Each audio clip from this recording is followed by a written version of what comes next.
योग के ढेर सारे असर होते हैं, हेल्थ भी उसका एक असर है। जैसे अगर आग जलाते हैं तो उसकी गर्मी होती है, उसमें से रोशनी आती है, तो गर्मी और रोशनी अलग अलग चीज़ है।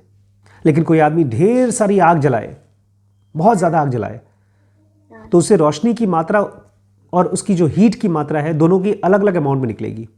अब मान लीजिए मैं पिछले 14-15 सालों से योग प्रैक्टिस कर रहा हूँ, तो उसका मेरी बॉडी पे, मेरे हेल्थ पे कैसा और कितना असर रहेगा, ये चीज़ हम प्रेडिक्ट नहीं कर सकते अभी भी। लेकिन कोई आदमी किस लिए कोई चीज़ कर रहा है, ये भी देखने की बात है। मैं ज़ेन योगा जब मैंने शुरू किया तो मेरा इंटेंशन अपने आप को स्वस्थ बनाना नहीं था। मेरा था कि मैं अपने आप को समझना चाहता हूँ और मैं मुक्ति को समझना चाहता हूँ और मैं मुक्त होना चाहता हूँ, इस शरीर रूपी जन्म रूपी बंधन से मुक्त होना चाहता हूँ। अच्छा, अब सवाल ये उठता है कि जब आप इतने सालों से योग कर रहे हैं तो आप बीमार क्यों पड़े? कोई भी चीज़ क्यों होती है उसका एक कारण नहीं है, ढेर सारे कारण हैं। और कोई भी चीज़ जो होती है उसके पीछे कुछ न कुछ कारण है, और सभी कारणों को जब तक आप कॉन्शियसली चुन चुन के नहीं निकालेंगे तब तक वो ख़त्म नहीं होता। ठीक है, डॉक्टर आशीष शुक्ला का गॉल ब्लैडर का ऑपरेशन हुआ था। मुझसे भी एक बड़े योगी थे, उनका नाम था अष्टवक्र। उनका तो 8 जगह से बॉडी टेढ़ी थी। उनसे भी एक बड़े योगी थे, उनका नाम था भगवान श्री कृष्ण। आपको पता है उनको हार्ट की बीमारी थी, उनको एक खास तरह की बीमारी थी, टॉटोलॉजी ऑफ फ्लड बोलते हैं। उनका खून जब बहता था तो रुकता नहीं था। उनका अंत, देहांत कैसा हुआ था पता है? जो राम ने बाली को मारा था, याद है कैसे मारा था? कहते हैं कि जब कृष्ण गए, इस दुनिया से गए थे, तो किसी ने ऐसे ही तीर चला दिया था और कृष्ण के अंगूठे में लग गया था तीर, और अंगूठे में से खून बहते बहते उनका शरीर छूट गया। लेकिन कृष्ण या अष्टवक्र या आप या मैं अगर केवल शरीर हो तब तो योग का पूरा असर केवल शरीर पे आएगा। लेकिन हम सब ये जानते हैं अच्छी तरीके से कि इस शरीर की यात्रा से फ्री होने के लिए सब किया जा रहा है, नंबर 1। नंबर 2, जो आदमी अपने शरीर को स्वस्थ रख सकता है, क्या वो भी रखना चाहता है? तो इन सभी लोगों को कोई ना कोई तो बीमारी हुई। अब हम बीमारी को किस तरह से देखते हैं पता है? हमको लगता है बीमारी मतलब शरीर का विलन, लेकिन रियलिटी ये है कि ये शरीर अपने आप में एक बीमारी ही है। जब तक ये शरीर चलता रहेगा, जैसे मेरी दादी की अभी डेथ हुई, अभी करीब 4-5 दिन पहले डेथ हुई, तो वो मरी क्यों? क्योंकि बूढ़ी हो गई थी वो, उनकी उम्र करीब 94 साल हो गई थी। लेकिन फिर भी कुछ न कुछ तो डेथ का कारण होगा। हार्ट काम करना बंद कर दे या कोई कैंसर हो जाए, तो ये जो कारण निकल के आते हैं वो इसी शरीर में से निकल के आते हैं। ये ऐसा मान के चलिए जैसे एक घड़ी है और वो टाइम दिखाता है, लेकिन वो घड़ी टाइम दिखाने के साथ साथ उसके अंदर में ये भी प्रोग्राम है कि इतने टाइम तक टाइम दिखाने के बाद वो अपने आप फट जाएगा। तो ये शरीर एक टिकिंग टाइम बॉम्ब है। इसलिए कितना भी योग कर लीजिए आप, वो जाएगा ही, और उस जाने का कोई ना कोई कारण भी निकल के आएगा। देखिए, लोग अलग अलग वजह से बोलते हैं। अगर कोई आदमी योग में स्वास्थ्य बेच रहा है तो वो आदमी बेच रहा है, वो आदमी खरीद रहा है। उसको जो पता है वो बेच रहा है, और इसको जो चाहिए था वो खरीद रहा है।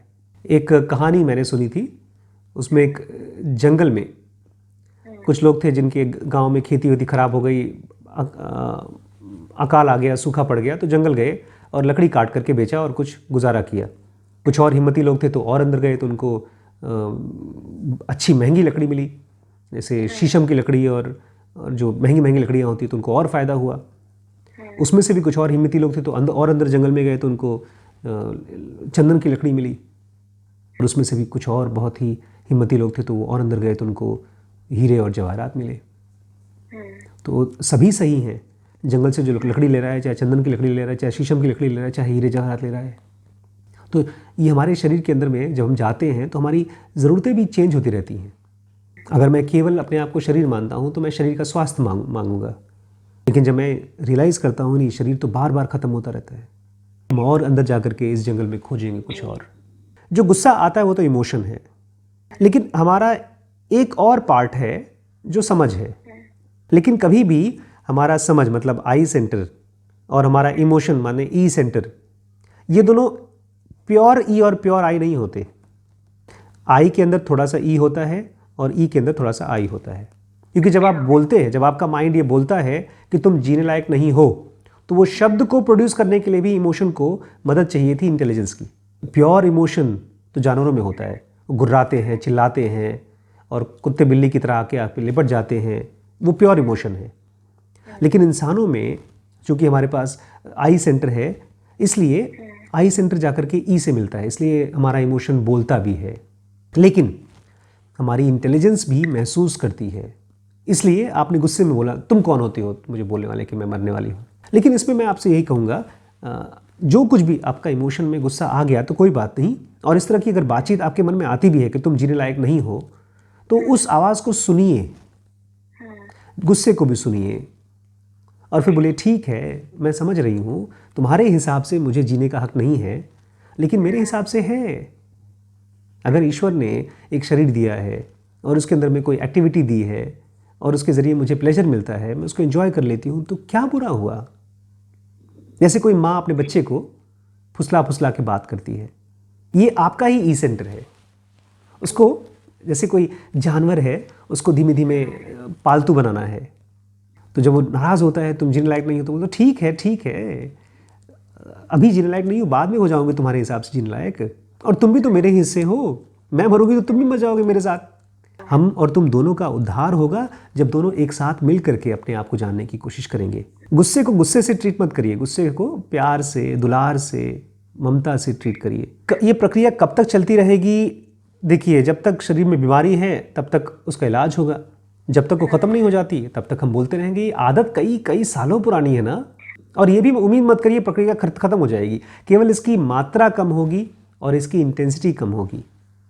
जो अभी शायद आपको 2 दिन में आता हो, शायद 4 दिन में आएगा, फिर 1 हफ्ते में आएगा, फिर 3 हफ्ते में आएगा, फिर महीने भर में आएगा। उसकी इंटेंसिटी कम होगी, फ्रीक्वेंसी कम होगी, लेकिन वो ख़त्म नहीं होगा।